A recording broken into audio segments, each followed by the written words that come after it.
ग्रामीण भागापासून शहरांपर्यंत पेट्रोल पंपावर लांबच लांब रांगा लागलेल्या आहेत. लोक डिझेल असेल, पेट्रोल असेल, टाक्या फुल करतायत, कॅनी घेऊन गेलेत, बाटल्या घेऊन गेलेले आहेत. अशामध्ये अनेकांना प्रश्न पडलेला आहे, ही अफवा आहे की सत्यता आहे? एकंदर ते युद्ध चालू आहे, त्या युद्धाचा भारतीय इंधनावर काय परिणाम होणार? भारताकडे इंधनाचा साठा किती आहे? त्याचबरोबर भारत कोणकोणत्या देशातनं इंधन आयात करतो? कुठल्या मार्गे ते इंधन येतं? त्या इंधनाचा खरंच तुटवडा निर्माण होणार आहे का? या सगळ्या गोष्टी आपण अगदी सोप्या भाषेमध्ये जाणून घेऊयात. नमस्कार, मी ज्ञानेश्वर खरात पाटील. सर्वात पहिले म्हणजे पेट्रोल पंपावर ज्या रांगा लागल्या त्या सोशल मीडियावरच्या अफवामुळे. सध्या तर भारतामध्ये तशी कुठलीही परिस्थिती नाही. आपल्याकडे 30 दिवसापेक्षा जास्त पुरेल इतका इंधनाचा साठा आहे. परंतु सोशल मीडियावर जे काही इंधन संपणार किंवा ज्या देशांमध्ये सध्या युद्ध चालू आहे ते इंधन निर्माण करणारे किंवा इंधनाच्या खाणी असणारे देश आहेत, आता तिकडनं आपल्याला इंधन येणार नाही, त्यामुळं लोकांनी जी गर्दी केली त्याला आपण पॅनिक बाईंग म्हणतो. म्हणजे काय, घाबरून खरेदी करणं. आणि अशा वेळेस गरज नसताना सुद्धा मोठ्या प्रमाणात खरेदी होते आणि त्यामुळं सध्या आपल्याला जो काय तो तुटवडा जाणवतोय. म्हणजे माझ्या फाट्यावरचा पेट्रोल पंप आहे, तिथं आपण जसं सामान्यपणे पेट्रोल भरतो, अशा वेळेस जर का पूर्णच लोक पेट्रोल घ्यायला गेले तर ते टँकर संपणार आहे, दुसरं टँकर यायला वेळ लागणार आहे, लोक रांगेत थांबणार आहे, याच्यामुळे अजून त्या चर्चा आणि अफवा वाढणार आहेत. त्याच्यामुळं जे पेट्रोल मंत्रालय आहे भारत सरकारचं, यांनी सुद्धा सांगितलेलं आहे की आपल्याकडे पुरेसा साठा आहे आणि त्यानंतर आपण तुटवडा पडू देणार नाही. आता तुम्ही म्हणत असाल की नांदेड असेल, परभणी, हिंगोली, बऱ्याचशा ग्रामीण भाग, पुण्यामध्ये मोठमोठ्या रांगा का लागल्या? तर त्या एकाच वेळी जी खरेदी करण्यासाठी रांगा लागल्या आणि एकाच वेळी लोक खरेदी करतात, त्याच्यामुळे ते संपलं, तुटवडा निर्माण झाला, परत यायला वेळ लागतो. इतकं सोपं आहे हे. स्वतः पेट्रोलियम मंत्रालयानं सांगितलेलं आहे, त्यांच्या अधिकाऱ्यांच्या मार्फत लोकांमध्ये जनजागृती करण्यात येत आहे की अफवांवर लोकांनी विश्वास ठेवू नये. 24/7 ती या सगळ्या गोष्टीवर लक्ष ठेवून आहेत. त्याचबरोबर सध्या जे भारतामध्ये डिझेलचे रेट आहेत ते 90 ते 94 रुपये आहेत आणि पेट्रोलचे 100 ते 106 रुपये प्रति लिटर प्रमाण आहेत. त्याच्यामध्ये कुठेही वाढ झालेली नाही.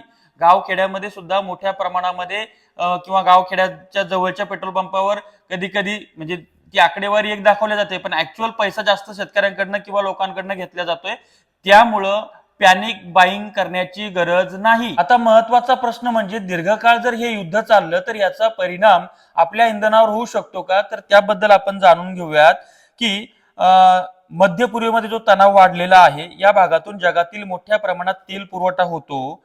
तर हॉर्मझ स्ट्रेट नावाचा समुद्री मार्ग खूप महत्वाचा आहे, ज्या मार्गाने जगातील 20% तेल या मार्गातून जातं. ठीक आहे, हा मार्ग बंद झाला तर जागतिक तेलाचा पुरवठा कमी होऊ शकतो, तेलाचे दर वाढू शकतात, त्याचा परिणाम भारतावरही होऊ शकतो. मात्र अमेरिकेचे राष्ट्राध्यक्ष डोनाल्ड ट्रम्प यांनी सांगितले की इन अँड हाऊ कंडिशन आम्ही हा जो हॉर्मझ स्ट्रेट नावाचा समुद्री मार्ग आहे याला संरक्षण देणार आहोत आणि संरक्षणामध्ये ते आपण तेलाचे जहाज, हे तो जो प्रवाह आहे, तो जो रस्ता आहे तेल वाहून नेण्याचा 20% जगातला सगळ्यात मोठा, तर तो आम्ही थांबवू देणार नाही, असं डोनाल्ड ट्रम्प यांनी सांगितलं. त्यामुळेच मुद्दा इथे सॉल्व्ह होतोय, अफवांवर विश्वास ठेवायची गरज नाही, जे काय ते सगळं सुरळीत चालणार आहे. आता त्यानंतरचं भारताकडे तेलाचा साठा किती उपलब्ध आहे? तर एकंदर 25 ते 30 दिवसांचा साठा उपलब्ध आहे.